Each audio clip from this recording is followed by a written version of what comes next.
Welcome to Sissygram Lesbian Stories. Step into the world of lesbian romance and queer love, where we unpack the most exciting moments and delve into intricate lesbian relationships. If you like my voice, then hit the like button and subscribe our channel for daily videos. Now, let's start the story. My name is Alina, and I want to share one of the most memorable days I've ever spent with my aunt. She's not just family to me, she's like my best friend.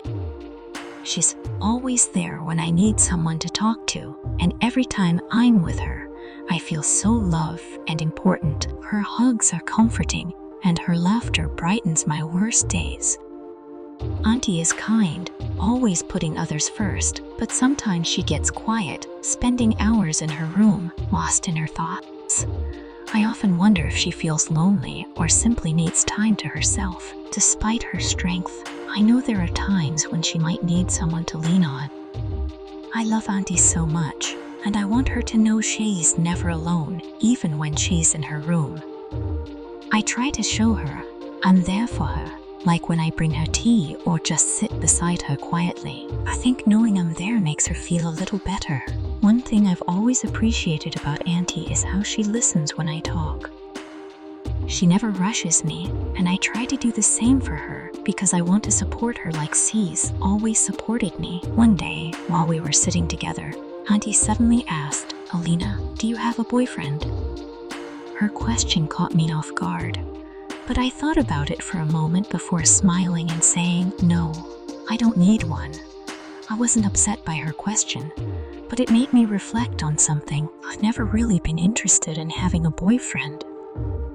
I have the best friend in the world, my bestie.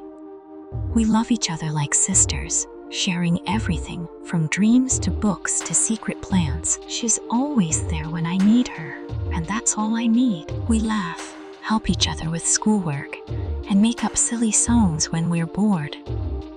With her, I never feel lonely because I know she's always there, just like I am for her. When Auntie asked about a boyfriend, I realized I don't need anyone else to make me feel special.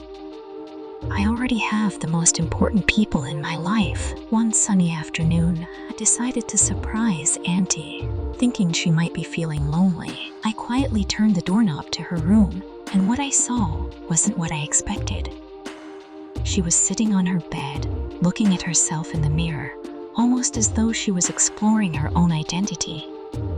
I gently closed the door, not wanting her to feel embarrassed, and told her she could have asked for help if she needed it. Auntie smiled at me, and then, with a deep breath, she shared something important.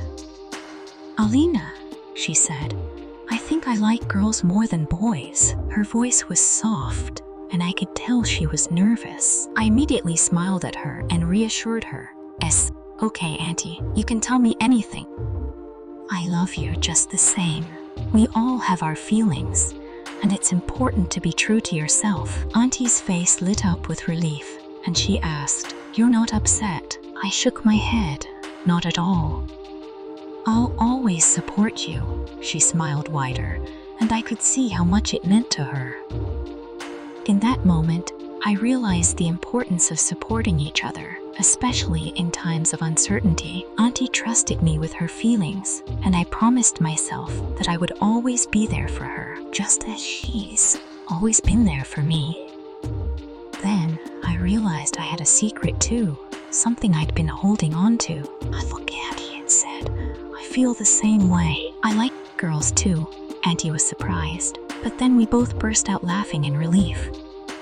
It felt like a weight had been lifted off us, and we spent the rest of the afternoon talking about our feelings, growing up, and the confusion we'd both felt. Auntie shared how, when she was younger, she always felt different, preferring the company of girls.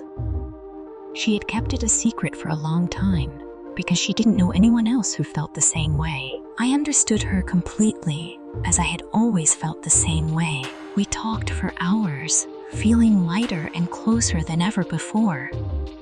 Auntie looked at me with pride and said, "I've always admired how brave you are. You always speak your mind, I was too scared to talk about my feelings. I could see the sadness in her eyes, and I hugged her tightly, telling her, "You don't have to be scared with me. I'll always be here for you, and we can be brave together." She hugged me back, whispering, "Thank you, Alina. You don't know how much it means to me." From that moment on, our bond grew even stronger. We started sharing more of our lives, our dreams, fears, and everything in between. We spent quiet moments together, sometimes talking, sometimes sitting in peaceful silence. No matter what happened in the world outside, we knew we would always have each other. These moments, when we shared our thoughts and secrets, felt like a special treasure that no one could take away from us. And as we continued to open up to one another, we became even closer, knowing that no matter what the future held, we would always face it together. This is where the story ends. If you like this kind of content, please subscribe Sissygram Lesbian Stories and like the video. Also share your experience to motivate others and learn from your experience. We have spent hours to make such content for you. Kindly share with your social media groups to reach more. Thank you. I will see you with next story on this channel. Stay tuned.